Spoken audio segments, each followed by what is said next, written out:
Lihatlah, itu adalah rumah bagi miliaran makhluk hidup yang sudah menaungi bola biru indah itu sejak miliaran tahun yang lalu.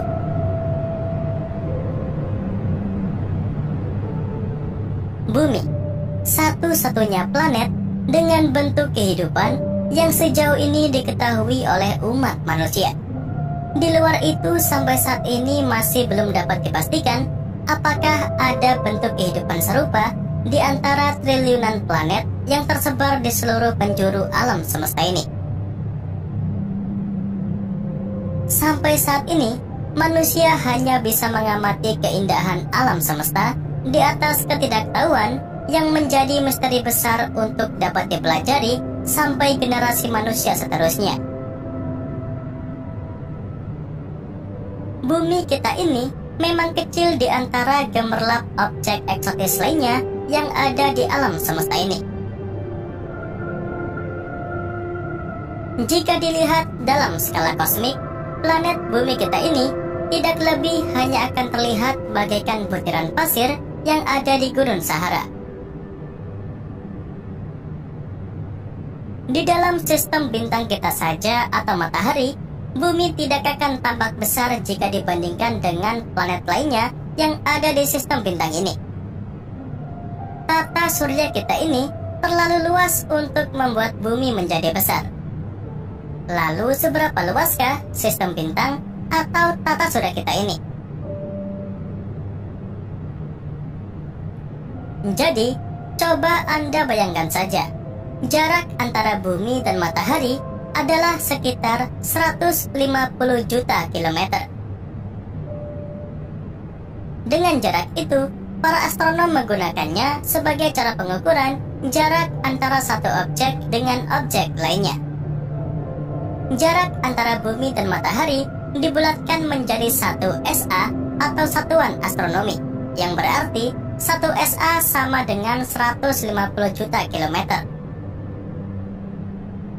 Sekarang, sebagai perbandingan jarak matahari dan sabuk Kuiper atau tempat Pluto berada adalah sekitar 50 SA.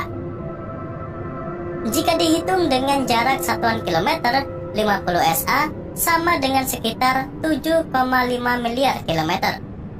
Nah, itu merupakan jarak yang sangat-sangat jauh dan sudah bisa membuat sistem bintang kita tampak dengan luasnya. Namun, apakah itu luas dari tata surya kita? Jawabannya tentu adalah tidak. Semua itu dikarenakan ukuran sebenarnya dari tata surya kita didefinisikan oleh jangkauan gravitasi dari matahari. Untuk saat ini, wilayah terjauh di tata surya kita adalah awan Oort yang terletak sekitar 100.000 SA. Dengan jarak sejauh ini, pengukuran dengan SA atau satuan astronomi pun akan susah. Oleh karena itu, para astronom membuat satuan perhitungan lainnya untuk dapat mengukur jarak sejauh ini. Dan satuan itu disebut sebagai tahun cahaya.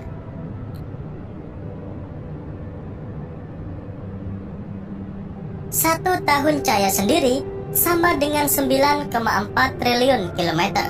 Dan untuk 100.000 SA atau satuan astronomi sama dengan 1,87 tahun cahaya.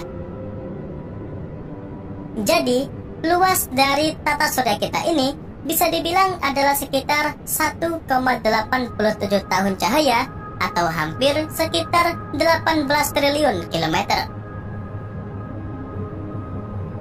Apapun objek yang masih terikat dengan jarak sejauh itu berarti masih merupakan anggota dari sistem bintang kita. Dan tentunya itu merupakan jarak yang sangat-sangat jauh.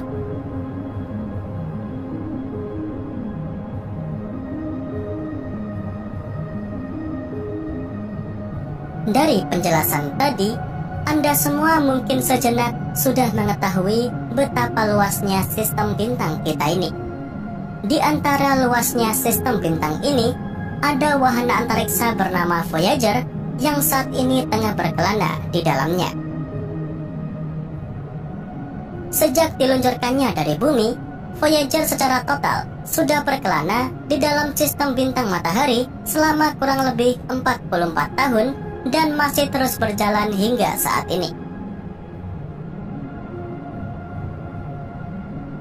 Dengan durasi misi itu, Voyager bahkan masih belum melintasi batas dari sistem bintang matahari. Masih dibutuhkan hingga ribuan tahun ke depan agar wahana Voyager akhirnya benar-benar bisa lepas dari sistem bintang matahari kita. Sekarang, mari kita lihat lebih jauh lagi. Wilayah sistem bintang matahari yang sudah kita anggap sangat luas tadi akan terlihat sebatas gemerlap cahaya dibandingkan gemerlap cahaya dari sistem bintang lainnya. Wilayah ini disebut sebagai Local Interstellar Cloud atau kumpulan dari grup sistem bintang terdekat dari matahari. Bumi dan seluruh wilayah sistem bintang matahari yang kita anggap luas tadi sekarang hanya terwakilkan dengan titik cahaya saja. Bahkan, titik cahaya dari sistem bintang kita tidak akan tampak lebih spesial dibandingkan cahaya dari sistem bintang lainnya yang ada di wilayah Local Interstellar Cloud ini.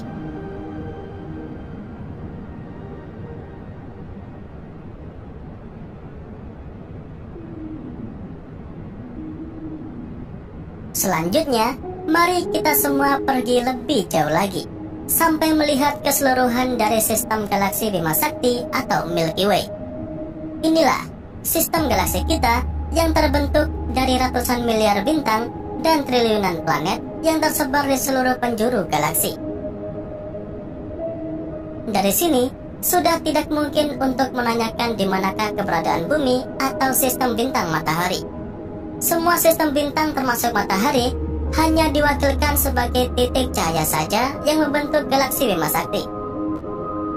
Menurut penelitian, luas dari wilayah keseluruhan galaksi ini adalah sekitar 100.000 tahun cahaya.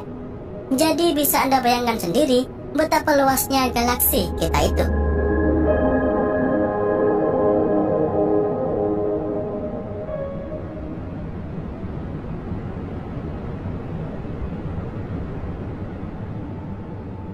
Jika tadi Anda semua sudah mengetahui luas dan megahnya galaksi Bima Sakti kita, sebenarnya itu masih belum ada apa-apanya.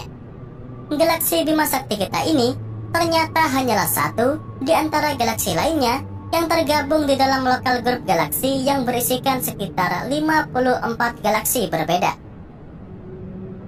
Setiap galaksi memiliki karakteristik yang berbeda dengan Bima Sakti, terutama pada ukurannya yang bahkan 2 kali lipatnya dari Bima Sakti tadi.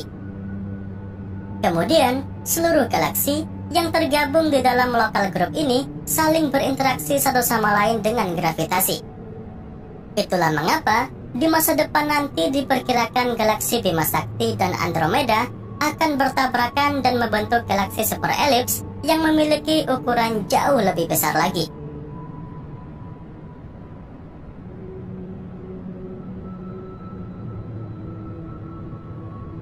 Kemudian kalau kita melihat lebih jauh lagi, maka lokal grup galaksi kita tadi hanya akan menjadi bagian kecil saja dari wilayah yang disebut sebagai Virgo Supercluster ini. Disinilah tempat dari kumpulan grup galaksi berada. Di dalam setiap titik kecil yang Anda lihat itu berisikan banyak galaksi, termasuk galaksi Bima Sakti yang tentunya sudah tidak terlihat lagi. Tapi ini bukanlah akhir dari penjelajahan alam semesta kali ini, karena kita semua akan melihat lebih jauh lagi. Dan sampailah kita di hadapan Laniakea Supercluster, wilayah yang sangat megah dan luas tempat dari kumpulan klaster galaksi di alam semesta ini. Di dalam setiap titik itulah terdapat banyak sekali galaksi. Dan dari sini, sudah jangan tanya lagi bumi ada di mana. Karena klaster galaksi pun hanya akan tampak seperti debu yang melayang-layang di ruang kosong. Semua itu dikarenakan menurut sebuah penelitian, terdapat sekitar 100.000 galaksi di dalam Laniakea Supercluster ini. Lalu, sampailah kita di ujung dan batas pengetahuan manusia mengenai alam semesta ini. Wilayah ini dikenal sebagai Observable Universe. Di dalam sinilah rumah bagi sekitar 2 triliun galaksi di seluruh penjuru alam semesta ini. Inilah wilayah yang menaungi semua penjelasan dari awal tadi. Dan menurut sebuah penelitian, luas diameter alam semesta yang sudah teramati adalah sekitar 93 miliar tahun cahaya. Dan itulah batas yang dapat diketahui oleh umat manusia saat ini.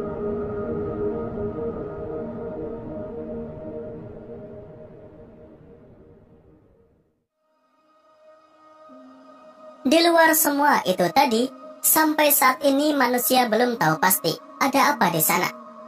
Beberapa objek hipotesa seperti galaksi pengembara sudah dijelaskan oleh para ilmuwan. Namun, hal menarik seputar Observable Universe tadi adalah sebuah teori yang mengatakan kalau batas alam semesta yang sudah dipelajari saat ini adalah batas dari satu alam semesta ke alam semesta lainnya, atau sebuah teori yang dikenal dengan nama multiverse. Namun itu semua masih merupakan hipotesa yang didasari dengan dugaan kuat dari para ilmuwan. Bukti untuk menjelaskan keberadaannya pun masih belum ada. Jadi masih sangat jauh untuk mengatakan kalau multiverse ini adalah konsep realita yang benar-benar ada.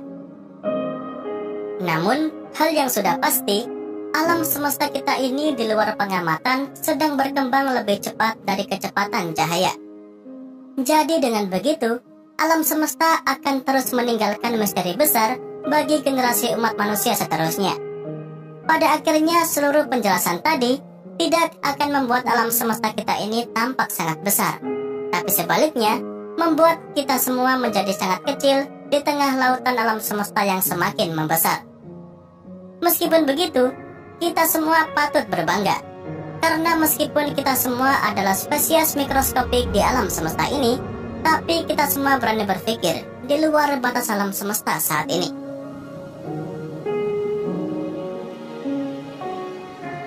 Dan ya, itu saja yang dapat saya sampaikan pada kesempatan kali ini. Seperti biasa, semoga dapat memberikan pengetahuan baru seputar dunia astronomi sekaligus hiburan buat kalian semua. Jangan lupa ya, kedepannya masih akan ada banyak lagi pembahasan menarik mengenai dunia astronomi yang akan saya sampaikan.